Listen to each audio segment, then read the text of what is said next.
नाजरीन, तमगे दिए गए हैं 23 मार्च के दिन में। आज की जो सबसे इंटरेस्टिंग खबर है वो तो ये है, और क्राइटेरिया ही तब्दील कर दिया।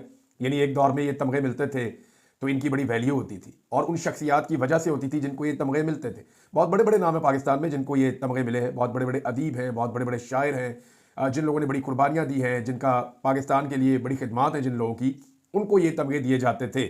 और उस वक्त तमगों की वक़्त भी होती थी, लेकिन अब ऐसे लोगों को तमगे दिए जा रहे हैं।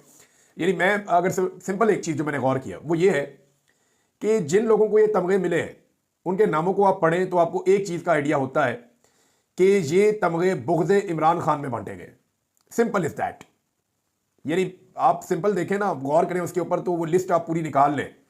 जो शख्स भी इमरान खान के बुग़्ज़ के अंदर मुब्तला रहा या उसके खिलाफ कार्रवाइयाँ डालता रहा या एस्टेब्लिशमेंट का टाउट बना रहा, उन लोगों को ज़्यादातर ये तमगे मिले हैं। बहुत कम हैं जो ठीक लोग हैं, ज़्यादातर लोग जो है वो इसी तरह के हैं। मिसाल के तौर पे जिन सहाफ़ियों को मिले हैं वो सारे इस बारे में मकबूल हैं कि वो इमरान खान के बुग़्ज़ में नहाए हुए हैं, यानी बहुत बुरी तरह वो इमरान खान के बुग़्ज़ में मुब्तला है, या वो एस्टेब्लिशमेंट और इस हुकूमत के टाउट्स का किरदार अदा करते रहे, ज़्यादातर ऐसे ही है। और इसके बाद जनाब उमर फारूक साहब, ये वो हैं जो तोशा खाना वाली जो घड़ी वाला केस था उसके अंदर एक बड़े अहम किरदार थे इमरान खान साहब के खिलाफ, इनको भी मिल गया। फिर ख्वाजा अनवर मजीद साहब, ये बहुत बड़ी शख्सियत है जनाब, आसिफ अली जरदारी साहब के दोस्त हैं, और ये जिन हवालों से मकबूल हैं, जाली बैंक अकाउंट का जो स्कैंडल था वहाँ से इनको शोहरत मिली थी। सिंध में शुगर मिलों के मालिक हैं, ओमनी ग्रुप के सरबराह आसिफ अली जरदारी साहब के करीबी दोस्त ख्वाजा अनवर मजीद को पाकिस्तान के दूसरे बड़े सिविल एजाज हलाल इम्तियाज से नवाज दिया गया। ये माजिद निजामी साहब ने इसको ट्वीट किया, जर्नलिस्ट हैं। और अहमद इसहाक जहांगीर साहब DG FIA, इनको भी मिला है। डिप्टी कमिश्नर इरफान नवाज मेमन, इनको भी मिला है। ये लोग खासे मकबूल हैं पाकिस्तान तरीके इंसाफ को कुचलने के हवाले से। तो ये जनाब क्राइटेरिया रह गया पाकिस्तान में तमगे बांटने का और तमगे देने का। इस मौका पर जो दूसरी चीज़ बड़ी अजीब हुई वो सदर पाकिस्तान की तकरीर थी।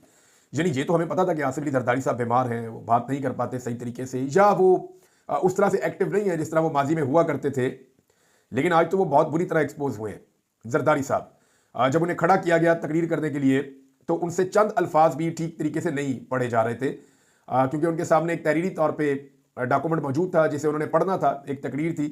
तो जरदारी साहब वो नहीं कर पा रहे थे, बार बार अटक रहे थे, बार बार रुक रहे थे। सुप्रीम कमांडर है आर्म फोर्सेस के, और जिस तरह उन्होंने ये तकरीर की, जिस तरह तरले मिनतों के साथ उनकी तकरीर मुकम्मल हुई, वो इंतहाई अफसोसनाक है।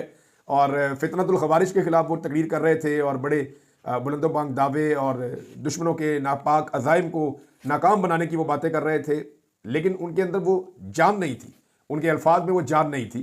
पाकिस्तानी इससे बेहतर सदर डिज़र्व करते हैं, लेकिन क्योंकि इनके ऊपर नज़र आकर ठहरी पाकिस्तान की एस्टेब्लिशमेंट की, तो जाली फार्म 47 की हुकूमत बनाने के बाद आसिफ अली जरदारी को सदर पाकिस्तान बनाया गया। अब ये शर्मिंदगी हमारे साथ ही है, यानी जब तक अब ये रजीम चलेगा ये वाली शर्मिंदगी हमारे साथ ही है जनाब। अमेरिकन बहुत शर्मिंदा होते रहे, उन्होंने तंग आके जान छुड़ाई जो बाइडन से, और इतने नाराज हुए कि जो बाइडन की पार्टी को मकबूलियत के बावजूद फारिग कर दिया, और डोनाल्ड ट्रंप जो है वो वहां पे इलेक्शन जीत गए। जो बाइडन ने इतना बेड़ा गर्क किया अपनी पार्टी का, अब उसी तरह का एक तोहफा हमें मिल गया है।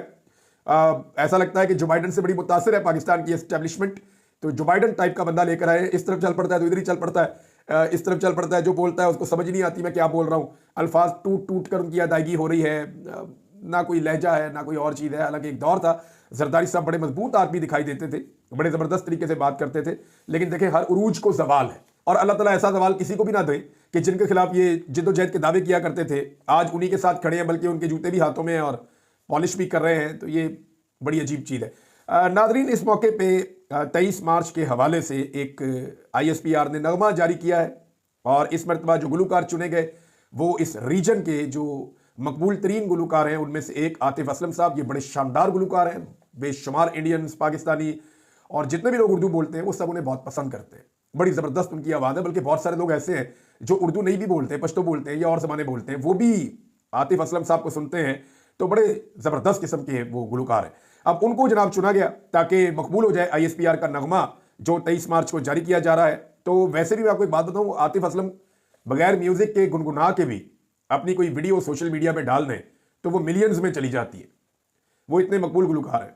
वैसे ही गा के ना किसी के साथ बैठ के बगैर म्यूजिक के भी आतिफ असलम अगर गाएगा और वो सोशल मीडिया पे जाएगा तो वो मिलियंस के अंदर वीडियो जाएगी। यहाँ 24 घंटे से ज़्यादा गुजर गए हैं और 1.5 लाख तक ISPR के चैनल पे ये वीडियो नहीं पहुंची, और ये 1.5 लाख भी वो हैं जो डाई हार्ट किस्म के फैंस हैं आतिफ असलम के, और उनको तो ये खोलना था और देखना था कि आतिफ असलम का नया सॉन्ग है, इसमें बहुत बड़ी तादाद में इंडियंस भी हैं, पाकिस्तानी भी हैं, ओवरसीज भी हैं, पाकिस्तान के अंदर लोग भी हैं। बहरहाल आतिफ असलम साहब का जो एक इन्होंने कोशिश किया कि उनकी मकबूलियत को इस्तेमाल करें, ISPR का काम बन नहीं रहा, बात बन नहीं रही। सोशल मीडिया पे बहुत ही बुरे हालात हैं ISPR के लिए या पाकिस्तान की मिलिट्री एस्टेब्लिशमेंट के लिए। सोशल मीडिया पे बहुत बुरे हालात हैं, बहुत ही पतले हालात हैं। वो कोई भी नैरेटिव बना नहीं पाते। हालांकि 2-3 चैनल्स भी लॉन्च किए गए, एक काला चैनल है, एक लाल चैनल है। वो बेचारे दिन रात कोशिश करते रहते हैं। मेरे ख्याल में जिन्होंने काला चैनल लॉन्च किया वो जल्दबाजी का शिकार हो गए। उन्हें चाहिए था कम से कम 1-1.5 साल इस चैनल को बिल्कुल न्यूट्रल तरीके से चलाते और किसी को पता ही ना चलने देते कि ये चैनल उनका है। लेकिन वो काला चैनल जो बैक एंड बैठ के जो लोग ये काला चैनल चला रहे हैं, उन्होंने जल्दबाजी की और जल्दबाजी में अपना नैरेटिव, अपने बंदे वो इन करना शुरू कर दिए, जिसकी वजह से वो वक्त से पहले अवाम में एक्सपोज हो गया। तो काले चैनल की इन्वेस्टमेंट बज़ाहिर तो डूब रही है, फिलहाल तो ऐसा ही दिखाई देता है। आतिफ असलम वाला जो वेपन इस्तेमाल किया गया वो भी कोई ऐसा सच काम नहीं आया। नाज़रीन, इतने सारे लोगों को तमगा इम्तियाज मिला, मुझे याद आ रहा था इस्लामाबाद में हमारे एक SHO है अशफाक वड़ाई साहब, इन्होंने बड़ी मारकुट की है, जिसको इनको कहा गया है इन्होंने फेंटा ला दिया, उन्होंने जाके लगा दिया। जो काम इन्हें कहा गया इन्होंने कर दिया। तो अशफाक साहब को भी मिलना चाहिए था तमगा इम्तियाज, इनको ना मिलना एक जुल्म और ज्यादती है, इनको भी मिलना चाहिए था। 23 मार्च के हवाले से पाकिस्तान तहरीक इंसाफ को कोई भी इज्तिमा ना करने की इजाज़त मिली पूरे पाकिस्तान में। हत्ता के जो अफ्तारियां वो करना चाह रहे थे वो भी उनको नहीं करने दी गई। बहुत सारे छापे और गिरफ्तारियां हुई हैं। ये पूरे पंजाब से नाज़रीन इतलात आई हैं। यानी मेरे पास जो इन्फॉर्मेशन आई हैं मेरे अपने मोबाइल फ़ोन में, या जो मेरी अपनी मुख्तलिफ ज़राए से मैंने इन्फॉर्मेशन इकट्ठी की है, उसके मुताबिक तो पंजाब का कोई शहर ही नहीं बचा और कोई ऐसा काबिल ज़िक्र बंदा नहीं बचा जिसने रैली निकालनी हो या लोगों को निकालना हो, उसके ऊपर अटैक ना किया गया हो।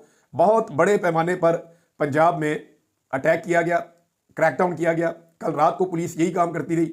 यानी इबादत वाली रातें हैं, आखिरी अशरा रमज़ान का चल रहा है और ये धड़ाधड़ छापे मार रहे हैं, धड़ाधड़ लोगों को परेशान कर रहे हैं। आलिया हमजा साहिबा ने बड़ा जोर लगाया और रैलियां निकाली इसके बावजूद पंजाब में, और पुलिस की फस्तायत के बावजूद हर जगह से रैलियां रिपोर्ट हो रही हैं। लोग निकल रहे हैं छोटे शहरों में, बड़े शहरों में, और हुकूमत के खिलाफ एहतजाज भी करते हैं और यौम पाकिस्तान भी मनाते हैं।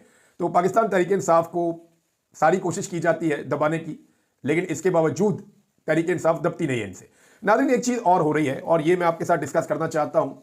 मैं पहले भी कई दफ़ा आपको कह चुका हूँ कि इस वक्त जो निशाना है वो पाकिस्तान तहरीक इंसाफ का या इमरान खान साहब का हमायती सोशल मीडिया है। तहरीक इंसाफ के सोशल मीडिया के खिलाफ सारे के सारे लोग गैंगअप हो गए हैं और इसमें जो लोग शामिल हैं आप सुनेंगे तो आप हैरान हो जाएंगे। तहरीक इंसाफ के सोशल मीडिया के खिलाफ पाकिस्तान तहरीक इंसाफ में एक बड़ा तगड़ा ग्रुप तैयार कर दिया गया है। बहुत सारी शख्सियात आपको आने वाले दिनों में पाकिस्तान तहरीक इंसाफ के सोशल मीडिया के ऊपर हमला आवर होती हुई नजर आएंगी। इसमें खैबर पख्तूनख्वा की हुकूमत के लोग भी होंगे और जो लोग अपोजिशन कर रहे हैं, सेनेटर्स या कौमी असम्बली के अरकान, वो भी सोशल मीडिया के खिलाफ बोलना शुरू कर देंगे। इवन जो आपके पंजाब के अंदर बहुत सारे लोग हैं वो भी सोशल मीडिया के खिलाफ आवाज उठाएंगे और पाकिस्तान तहरीक इंसाफ के सोशल मीडिया को दीवार के साथ लगाने का पूरा बंदोबस्त किया गया है। ये बाकायदा जो कंप्रोमाइज लोग हैं उनको इस बात पे एस्टेब्लिशमेंट ने आमादा कर दिया है कि सोशल मीडिया को खत्म करें, हम आपके लिए कोई ना कोई गुंजाइश पैदा कर देंगे। लेकिन क्या सोशल मीडिया खत्म हो जाएगा? बड़ा सवाल यह है। लेकिन आप गौर करें कि आजकल पाकिस्तान का जितना भी रवायती मीडिया है, उनके जब भी टॉक शोज होते हैं या जहां पे भी वो कोई डिस्कशन करते हैं तो उसमें वो पाकिस्तान तहरीक इंसाफ के सोशल मीडिया को जरूर डिस्कस करते हैं। ये बाय डिजाइन हो रहा है। यानी पूरा का पूरा एक हमला शुरू कर दिया गया है तहरीक इंसाफ के या इमरान खान के हमायती सोशल मीडिया के ऊपर, और वो हमला बड़ा प्लान्ड है और हर तरफ से हो रहा है। रवायती मीडिया को कहा जा रहा है कि सिर्फ इसके ऊपर डिस्कशन करें। आप छोड़ दें दहशतगर्दी हो रही है, आप छोड़ दें मईशत तबाह हो गई है, आप छोड़ दें जितनी भी खराबी पाकिस्तान के अंदर है, हर चीज को आप साइड पर रख दें। आपका पूरा फोकस और पूरा अटैक पाकिस्तान तहरीक इंसाफ का सोशल मीडिया होना चाहिए। यानी जो भी आदमी पाकिस्तान तहरीक इंसाफ का जाकर बैठता है टॉक शो में, एंकर उससे एक ही बात पूछता है कि जनाब आपके सोशल मीडिया के ऊपर तनकीद की जा रही है, आपके सोशल मीडिया के ऊपर रियासत के खिलाफ तनकीद की जा रही है, आपके सोशल मीडिया के ऊपर इदारों के ऊपर तनकीद की जा रही है, और जनाब आप उसको ओन करते हैं या डिसओन करते हैं, जनाब ये क्या कर रहे हैं, वो क्या कर रहे हैं, तज़हीक की जा रही है। तो लगातार सोशल मीडिया को निशाना बनाया जा रहा है। जो जुल्म और बर्बरियत पाकिस्तान में हो रही है उसके ऊपर तो कोई बात नहीं कर रहा। बहरहाल अब ये ड्यूटी लगी हुई है और मेरी इत्तला के मुताबिक पाकिस्तान तहरीक इंसाफ के अंदर से भी अब बंदे शामिल कर दिए गए हैं जो आने वाले दिनों में निशाना बनाएंगे पाकिस्तान तहरीक इंसाफ के सोशल मीडिया को। देखिए, अगर आज इमरान खान साहब का ये लोग नाम लेते हैं ना पाकिस्तान में, मैं बात कर रहा हूं मिलिट्री एस्टेब्लिशमेंट की भी या पाकिस्तान की जो हुकूमत है इसकी भी, ये इमरान खान का नाम भी ना लेते कभी अगर इमरान खान के पास सोशल मीडिया की ताकत ना होती। मैं आपको सच बता रहा हूं, पाकिस्तान तहरीक इंसाफ के अपने लोग तहरीक इंसाफ के जो साबिक वज़ीर-ए-आज़म इमरान खान साहब हैं उनका नाम नहीं लेते थे। सारे डरे हुए थे, कोई बात करने के लिए तैयार नहीं। ये इलेक्शन जीते हैं सोशल मीडिया की वजह से, यानी एक बड़ी वजह है। ये इलेक्शन जीते हैं इमरान खान की मकबूलियत की वजह से और सोशल मीडिया के ऊपर चलने वाली कंपेन्स की वजह से। ये तो अपने हलकों में नहीं जा पा रहे थे, लोगों के बीच में नहीं जा पा रहे थे, इनके ऊपर तो इतनी सख्ती थी।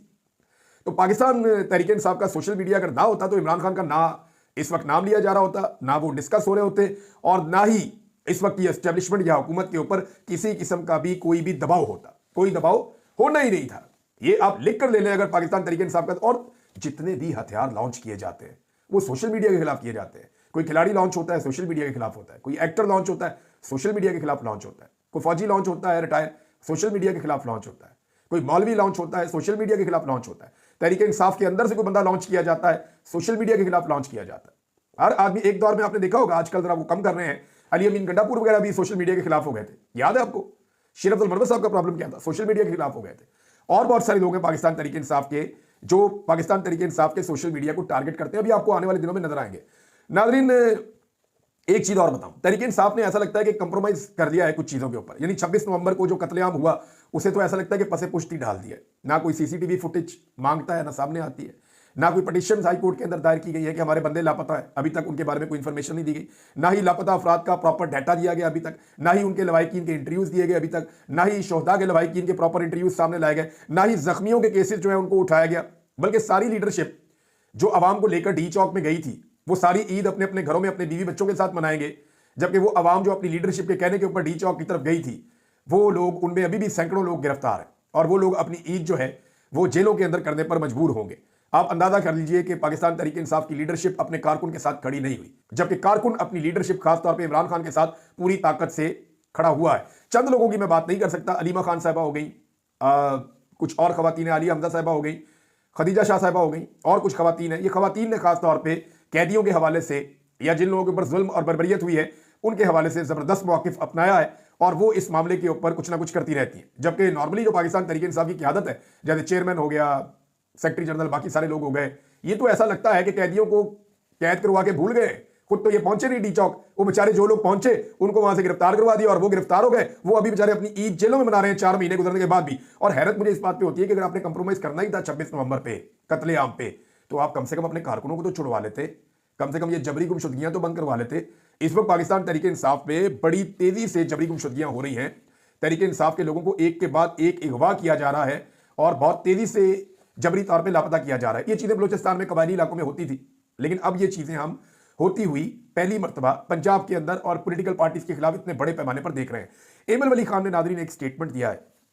देखिए, एमएल वली खान ने कमाल कर दिया। इनके खानदान की एक लेगेसी थी, एमएल वली के खानदान का एक नाम था और वो एक एंटी एस्टेब्लिशमेंट बयानिए के साथ चलने वाला एक बड़ा मकबूल खानदान था। लेकिन एमएल वली खान ने उनके पूरे खानदान की जो इज्जत है उसको मट्टी में मिलाया बड़े शानदार तरीके से। ये क्रेडिट आपको एमएल वली खान को देना पड़ेगा कि उन्होंने जो है बादशाह खान का नजरिया जो है वो शारे दस्तूर पे रख के बेच दिया।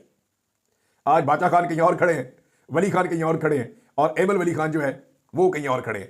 उन्होंने एस्टेब्लिशमेंट से सेनेटर की सीट भी ले ली और लेकर जनाब बगले भी बजा रहे थे कि मैंने देखे कैसे सीट ले ली।